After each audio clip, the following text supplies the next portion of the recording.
Qu'est-ce que vous attendez pour prendre soin de ce qui est vraiment important pour vous? Imagine en fait tous les risques que tu prends à lancer des projets. Mais est-ce que c'est ok que ton enfant il voit toute sa vie son parent aller faire un travail qu'il déteste? Tous les préparateurs mentaux qui aujourd'hui vivent de leur activité, je n'en connais aucun qui n'a pas pris le risque de rencontrer plein de problèmes qu'il n'avait pas prévus au début. C'est que la seule garantie, si tu risques rien, c'est de ne rien obtenir. Tous les préparateurs mentaux veulent coacher le mental des athlètes et être magnifiquement payés pour ça. Mais qui peut vraiment le faire? Avoir un diplôme est au mieux utile, mais jamais suffisant pour accompagner les sportifs de ses rêves. Bienvenue sur Business Infini, le podcast pour développer une entreprise tellement épanouissante et solide que tu auras envie de travailler dedans toute ta vie. Tu vas découvrir comment j'ai multiplié mon chiffre d'affaires par 36 en 5 ans et obtenu un tel succès dans le sport de haut niveau que j'ai dû m'entourer d'une équipe de coachs à force d'être débordé de demandes. Je m'appelle Nathan Delacoste et je vais te dire les erreurs à ne pas commettre, celles qui m'ont fait perdre tout mon temps, qui ont parfois ruiné ma santé et certainement détruit mes résultats, mais j'ai compris comment faire mieux et grâce à ces épisodes, diffusés chaque semaine par Ready to Rock, je te le transmets. On dit que la compétition ça se joue dans la tête, je vais te montrer que l'entrepreneuriat aussi. Bonne écoute de Business Infini. La seule garantie si tu risques rien, c'est que tu n'obtiens rien. Bienvenue dans ce 49e épisode de Business Infini qui va faire suite à l'épisode 48. Donc si tu ne l'as pas écouté, va l'écouter avant parce que ça va vraiment t'être utile pour bien comprendre celui-ci. J'ai envie de parler avec toi d'un problème qu'on rencontre souvent quand on entreprend, c'est qu'on se dit, ce projet, il est risqué. Alors l'entrepreneuriat en tant que tel, c'est risqué, mais chacun des projets dans lesquels on décide d'investir des ressources est forcément risqué puisque c'est un projet. Exemple, tu décides de passer des heures à créer une conférence pour pouvoir ensuite la donner dans une salle que tu réserves. Et en plus, cette conférence, tu loues la salle pour pouvoir la donner. Là, tu as pris deux risques. Tu as pris un risque avec ton temps, tu as pris un risque avec ton argent, mais en plus, il y a pire, il y a les risques sociaux, tu vois. Les risques que tu prends avec ta réputation, avec qu'est-ce qu'on va penser de toi. Les risques pour ton ego, les risques pour tes émotions, parce que quand tu donnes la conférence, si les gens te huent, te jettent des tomates, te détestent, s'ennuient ou partent, imagine en fait tous les risques que tu prends à lancer des projets. Certains sont vitaux. Ce week-end, j'étais en train de faire du vélo de descente et je me disais, c'est quand même dangereux ce sport. Si tu prends un arbre ou que tu fonces dans une racine ou que tu te jettes d'un ravin. Donc, parfois, on va prendre des risques qui sont vitaux et parfois, on va prendre des risques qui sont pas forcément vitaux, mais qui peuvent être d'ailleurs perçus comme tout aussi vitaux, puisqu'on sait à quel point la peur du regard des autres, la peur de manquer d'argent, peut te faire ressentir un stress extrêmement important, sans doute d'ailleurs beaucoup plus grand que celui que j'avais ce week-end de me jeter d'un ravin ou de finir dans un arbre avec mon VTT. Et face à tous ces risques, on pourrait se dire, c'est risqué, je le fais pas. Et franchement, je vois beaucoup de gens qui rêvent d'être préparateurs mental, mais qui restent bloqués à ce stade-là. C'est-à-dire, j'ai suivi une formation pour devenir prép mental. Ça va, c'était pas trop risqué. J'ai payé, je fais confiance à l'organisme de formation. Certains même proposent un diplôme en échange. D'ailleurs, vous êtes nombreux à me contacter régulièrement pour me demander où vous formez à la préparation mentale et vous pouvez le faire si vous voulez, je vous répondrai. J'ai des confrères qui font ça aussi, ou des formations que j'ai suivies qui sont intéressantes. Bref, tous ces préparateurs mentaux se disent, la formation, je vais la faire, ça va, c'est pas risqué, je peux faire confiance à l'organisme, à la fin, j'ai un diplôme. Mais combien osent vraiment prendre du temps le week-end pour lancer leur business? Combien osent vraiment aller voir leur employeur actuel et demander une rupture conventionnelle ou déposer une démission pour pouvoir lancer leur projet? Combien osent dire à leur conjoint ou conjointe, c'est trop important pour moi, je veux arrêter mon rôle de facteur. J'ai rencontré beaucoup de facteurs qui veulent faire de la préparation mentale, c'est assez fou. Je veux arrêter mon rôle de facteur et j'ai envie de me lancer dans la préparation mentale et de prendre les risques qui vont avec. Combien de prép mentaux osent le faire? Franchement, pas beaucoup. Et je leur jette pas la pierre parce que c'est flippant. Mais ce qui me dérange, c'est qu'on se dise, comme c'est flippant, comme c'est risqué, ça veut dire que je ne devrais pas le faire. Et c'est là où le Nathan Delacoste du sport extrême se permet d'intégrer ce podcast pour te dire, c'est quand même bizarre qu'en sport extrême, quand ça fait peur, l'athlète se dise, c'est parfait, c'est fait pour moi, il faut que j'y aille. Regarde si tu veux, soit les vidéos au plus haut niveau mondial. Je regardais récemment les vidéos en VTT de la Red Bull Hardline et tu vois les gars en VTT sauter des trucs plus gros qu'ils n'ont jamais sauté avant. Ça leur fait peur et pourtant ils décident d'y aller quand même. Et en tant que moniteur de snowboard, c'est aussi quelque chose que je voyais même chez les débutants que j'accompagne. C'est-à-dire qu'ils viennent faire du snowboard parce que ça fait plus peur que la natation. ils viennent faire du snowboard parce que quand tu vois la pente, il y a ce petit truc à l'intérieur de toi qui fait ah, j'ai peur, mais j'ai envie d'y aller quand même. J'ai envie de voir ce que ça fait. J'ai envie d'oser. J'ai envie de me sentir fier de l'avoir fait. Alors moi, je me demande pourquoi est-ce que dans les sports extrêmes, on considère que c'est normal d'avoir peur, que c'est une bonne chose et que c'est même pour ça qu'on devrait se lancer, tandis que souvent dans la vie, on croit qu'on ne devrait prendre aucun risque avec l'argent, aucun risque avec les finances de son foyer. Pourquoi? Et vous pourriez me dire, bah Nathan, c'est parce que c'est ok de me casser la jambe, mais c'est pas ok que mon enfant il ait rien à manger à la fin du mois. Ouais.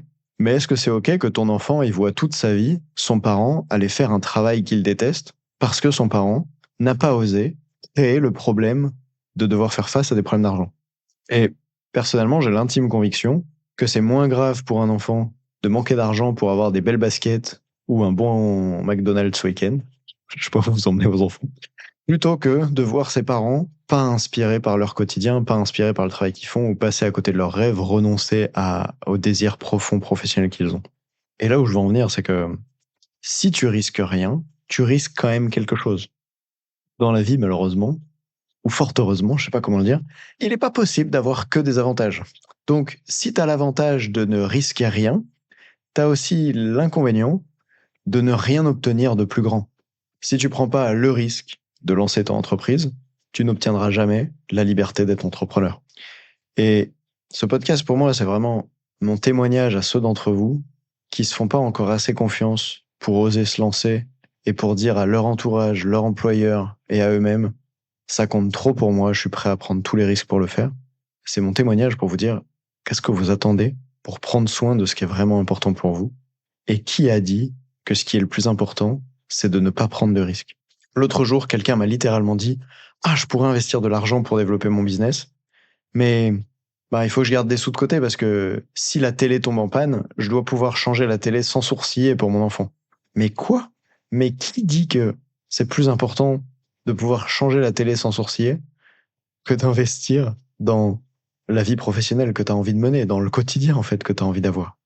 Alors, ça me semble important que tu te poses cette question à chaque fois que tu refuses une activité risquée, que ce soit d'aller faire du snowboard, parce que tu te dis, ah, j'ai peur de me casser le poignet. Ok. Mais du coup, de quoi est-ce que tu profites pas si tu vas pas faire du snowboard?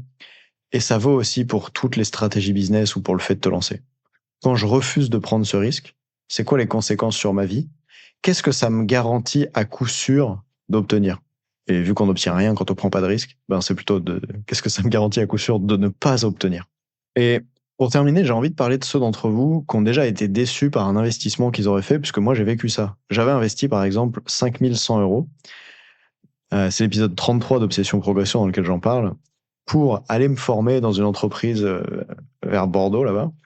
Et j'avais été extrêmement déçu de la formation sur la préparation mentale, je l'avais abandonné à la moitié. Et quand tu as mis autant d'argent dans une formation, crois-moi que tu as une question en tête après, c'est est-ce que je continue encore de mettre de l'argent dans des formations? Sachant que moi, j'étais déjà préparateur mental, je me sentais déjà légitime et ce que j'avais envie, c'était de profondément progresser dans mon métier, tu vois, de devenir meilleur.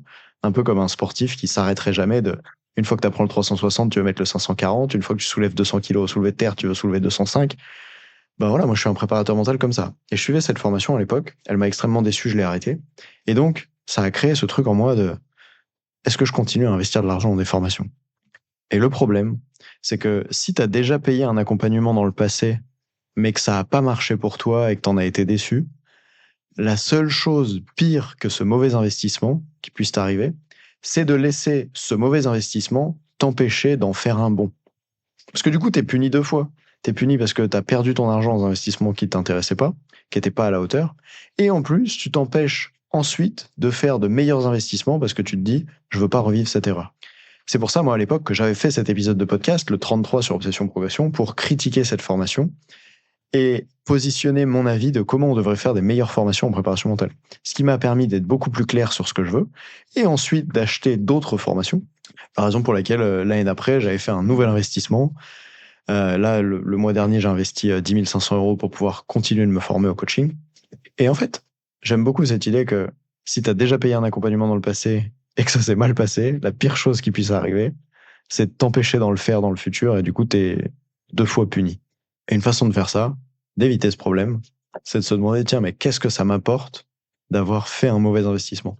Et là, tu atteins le niveau d'après, qui est quand tu te rends compte que même un mauvais investissement, ça peut te rapporter, bah, d'un coup, tu n'as plus peur de faire des investissements. Et tu n'as même plus peur des mauvais investissements. Certes, tu cherches à les éviter en te renseignant bien, mais tu n'as même plus peur du tout d'investir parce que tu sais que quoi qu'il arrive, soit l'investissement il est bon pour toi, soit tu peux faire levier dessus pour ensuite, bah, par exemple, raconter une histoire, comme je le disais dans l'épisode de podcast précédent, soit aller dans une direction qui te convient mieux. Et c'est pour ça que, désolé, c'est un peu mon cœur de sportif en sport extrême, hein, mais j'ai envie de faire, je sais pas si le terme c'est l'apologie, j'ai envie de faire l'apologie de la prise de risque. D'ailleurs, j'ai un bouquin là en face de moi qui s'appelle L'éloge de la peur de Gérard Guerrier, que je vous invite vraiment à lire si vous aimez ce sujet-là. Moi, il m'a fait progresser en coaching. J'ai découvert plein de choses intéressantes à l'intérieur. L'éloge de la peur, l'éloge de la prise de risque. Ce bouquin notamment décrit, en fait, Gérard Guerrier, il va interviewer les sportifs du plus haut niveau au monde dans plein de sports extrêmes et il les questionne un peu sur pourquoi ils font ce qu'ils font. Et en fait, je trouve ça fascinant de voir le niveau de vie, la qualité de vie, la qualité de projet, d'épanouissement au quotidien que tu peux avoir quand tu décides que tu es prêt à faire face au risque. Et je crois que ce qui aide à le faire, c'est pas, comme on dit des fois en sport extrême, tu sais, de poser le cerveau par terre, d'être débile, de penser à rien. Je crois que c'est plus d'être OK avec les conséquences du risque. Et souvent, on surestime les risques et on sous-estime les conséquences qu'il y a à ne pas changer. Bah oui, parce que comme tu connais pas, c'est beaucoup plus facile de surestimer. Par exemple, là, tu es dans un job alimentaire qui te plaît pas et t'hésites à te lancer dans la préparation mentale. Bon, bah, ton job alimentaire, tu le connais. Alors que le business, la préparation mentale, tu connais pas. Donc, ça fait peur et ça fait penser que le risque serait énorme. Tandis que dans l'autre cas, tu l'aimes pas, mais tu sais très bien à quel point tu l'aimes pas, le job alimentaire. Et malheureusement, il y a ce biais cognitif chez l'être humain qui fait que c'est plus facile pour nous de continuer à supporter quelque chose qu'on connaît que de prendre le risque envers quelque chose qu'on connaît pas. Parce que ce qu'on connaît pas, bah, ça a un peu le syndrome du monstre dans le noir, tu vois, que quand t'éteins la lumière dans ta chambre le soir et qu'il y a un bruit, t'as l'impression qu'il y a un voleur chez toi, alors qu'en fait c'est juste le chat qui a fait tomber un stylo. Eh bien, c'est pareil pour les risques. Souvent, on a tendance à imaginer qu'ils sont beaucoup plus grands en pourcentage que ce qu'on croit et beaucoup plus dangereux que ce qu'on imagine. Et je crois que ce qui vient contredire ça, c'est qu'on va souvent pas assez loin pour voir quels sont les avantages si ce qu'on craignait le plus se produit. Et c'est ça que j'expliquais dans l'épisode précédent. C'est en quoi finalement tous les trucs que moi j'ai craints et qui me sont arrivés, mal m'intégrer dans l'école comme moniteur de snowboard, perdre mon argent quand j'investis en crypto-monnaie, rater des examens importants, me faire virer de la Fédération française de ski, tous ces événements-là, au moment où je les ai vécus, d'ailleurs avant même qu'ils arrivent, j'avais peur que ça arrive, hein, même pour le fait d'être viré de la Fédé, tu vois, je savais que j'avais pas un contrat de fonctionnaire chez eux, je savais que ça durerait pas toute la vie, qu'il fallait que je fasse mes preuves, que je puisse y rester, j'avais peur que ça se produise. Quand ça s'est produit, j'ai juste vu ça comme une catastrophe, mais finalement, après coup, quand tu te rends compte de la chance énorme que c'est, bah, tu dis, mais en fait, c'était pas vraiment un problème que ce risque soit présent, ni que ce soit arrivé. Et c'est à ça que j'aimerais que tu touches pour que tu puisses oser lancer ce qui est important. Donc, si tu es au stade aujourd'hui où tu n'as pas encore lancé ton activité, ben c'est peut-être d'oser le faire, d'oser dire à tes proches que tu veux le faire. Si tu es au stade où tu as déjà lancé ton activité, mais tu oses pas investir ton temps ou ton argent pour créer des choses avec. Par exemple, créer des podcasts comme celui que je suis en train de faire ici. Réserver une salle de conférence comme je l'ai fait dès 2019 pour pouvoir développer mon activité. Communiquer avec ta réputation sur les réseaux sociaux, communiquer avec ta personnalité pour que les gens aient envie de venir chez toi. Je vois trop de prep mentaux, franchement, sur vos pages Instagram, là. Quand je vous vois faire de la communication ou sur toute votre page, on voit 0 fois votre visage. Je me dis, mais pour qui vous vous prenez? Est-ce que vous pensez vraiment que les gens vont acheter chez un préparateur mental qui n'ose même pas montrer sa tête? Genre, c'est cuisant à quel point vous avez un problème à régler. Et surtout, mettez-vous à la place des sportifs. Est-ce qu'ils ont envie de contacter un coach dont ils ne voient même pas la tête? Et oh, on est entre êtres humains là. La relation, ça passe aussi par l'apparence, par qu'est-ce qu'on perçoit de l'autre, par est-ce que je sens cette personne ou pas. Et donc, prenez le risque d'être critiqué pour votre apparence, pour vos photos, pour la qualité de vos vidéos, pour votre voix, pour j'en sais rien. Pour rappel, David Laroche, le coach français le plus connu, quand il s'est lancé sur YouTube, après avoir posté sa première vidéo, il raconte que le premier commentaire qu'il a eu, c'est tu mérites pas de vivre. Et aujourd'hui, il en est là où il en est. Je pense que vous pouvez prendre le risque. Donc celui, comme je disais, de vous lancer, ou celui d'investir pour pouvoir développer les compétences. Par exemple, moi, il y a beaucoup de prep mentaux que je rencontre qui décident de me faire confiance en investissant des milliers d'euros pour pouvoir ben, développer les compétences qui vont leur permettre ensuite d'avoir du succès dans le business, puisque dans tous les cas, on va devoir, j'ai dû apprendre les compétences pour développer son business, et soit on les apprend par soi-même, si on y arrive, et si on y arrive tout seul, souvent ça prend des années, si on y arrive. Dans ce cas, on va devoir payer avec son temps pour les apprendre et avec tous ses efforts, comme moi j'ai fait à l'époque. Soit on va les apprendre auprès de quelqu'un, comme par exemple auprès de moi, qui serait un mentor business ici, un bon coach. Et à ce moment-là, il y a un risque. Il y a le risque de payer de l'argent et peut-être d'être déçu de est-ce que l'accompagnement de Nathan, il est si bien que ça? Est-ce que je peux vraiment lui faire confiance dans le fait de me dire des trucs qui vont vraiment m'aider à développer mon business? Mais le plus souvent, et c'est ça qui est assez fascinant, c'est que après avoir écouté tous les podcasts que je propose, après suivre mes contenus sur LinkedIn, sur Instagram, après qu'on ait eu une conversation de 45 minutes pour soulever le capot de ton business et identifier là où ça coince et ce que tu as besoin de développer, souvent, la personne que je rencontre, ce dont elle a peur, c'est même pas que ma formation soit pas à la hauteur. C'est même pas que je sois pas aussi bon que je promets de l'être pour aider les prep mentaux à développer leur business. Ce dont la personne a peur, c'est que ça ne marche pas pour elle. Et c'est ça que je trouve fascinant, c'est qu'ici, en fait, ce que je dois vous vendre, c'est même pas le fait que ma formation soit bien ou que je m'y connaisse réellement en business.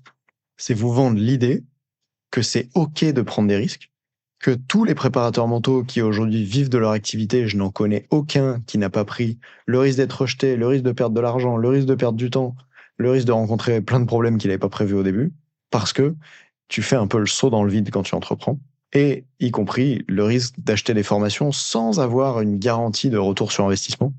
Et la seule raison pour laquelle on ne peut pas le garantir d'ailleurs, c'est que peu importe à quel point la formation est bonne, c'est comme si je te donnais un bon vélo, le meilleur vélo du monde, si tu n'appuies pas sur les pédales, il va pas avancer. Même les vélos électriques, il faut que tu appuies sur les pédales pour qu'ils avancent. Et donc, peu importe à quel point nous, on est bon, ça va dépendre de toi. Et c'est là où il y a quelque chose d'intéressant qui se joue, c'est que je trouve ça fascinant que des gens puissent me dire « Nathan, moi j'ai trop confiance en toi, j'ai trop confiance en ta formation et tout, je suis sûr qu'elle est super, mais je me sens tellement pas légitime que j'ai peur que ça marche pas pour moi. Et comme j'ai peur que ça marche pas pour moi, j'ai peur que ça ait des conséquences sur ma vie financière, sur ma famille, sur mon emploi actuel. Imagine, je le perds et du coup, après, j'ai plus d'emploi parce que j'ai osé me lancer, etc. » Donc, tout ce que j'ai à dire, c'est que la seule garantie, si tu risques rien, c'est de ne rien obtenir. Et est-ce que tu es OK de payer ce prix-là ou pas? Moi, je l'ai pas été en 2018. Je l'ai pas été chaque année depuis. Je suis prêt à prendre des risques pour atteindre ce que j'ai envie d'atteindre. Et c'est sans doute ce qui fait que j'en suis aujourd'hui là où j'en suis. Pas sans casserole, hein. En snowboard, je me suis pété 2 fois le pied gauche, là, quand j'étais à l'Axe en train de faire mes records en 540. Donc oui, il y a des conséquences quand tu prends des risques. Mais est-ce que t'es pas capable de dépasser ces conséquences? Ça m'étonnerait, parce que si t'as écouté l'épisode précédent, tu te rends compte à quel point ces problèmes vont être en fait le levier pour pouvoir réussir ensuite. Et en plus, en ce qui nous concerne, on a plein de témoignages de préparateurs mentaux trop cool qui ont réussi à faire des milliers d'euros pendant même l'accompagnement pour développer leur business. Donc, je crois que toutes ces raisons-là devraient faire que tu oses peut-être me contacter, mais que tu oses en tout cas décider que c'est important pour toi d'avancer dans la préparation mentale et d'oser le faire, d'oser communiquer, d'oser aller rencontrer des athlètes, d'oser dire à tes proches que tu veux te lancer et quitter ton job alimentaire. Bref, prends des risques à la hauteur à laquelle c'est important pour toi. Salut. Coacher les sportifs de ses rêves tout en étant magnifiquement payé pour ça, c'est plus facile quand ils viennent directement vers toi parce qu'ils te reconnaissent comme un expert et ont la certitude que tu pourras les aider dans les moments décisifs. Marquer les esprits de cette manière, ça s'apprend, et en écoutant Business Infini, tu te donnes les moyens d'y parvenir. Bien joué. L'année prochaine, j'ai envie que chaque athlète puisse avoir un préparateur mental à ses côtés, alors si ce podcast t'a inspiré, partage-le à un autre entrepreneur. Rendez-vous maintenant au prochain épisode pour explorer vision, mindset, stratégie marketing, vente et relations à l'argent avec l'intention de vivre de ta passion en entraînant l'humain derrière la machine. Salut!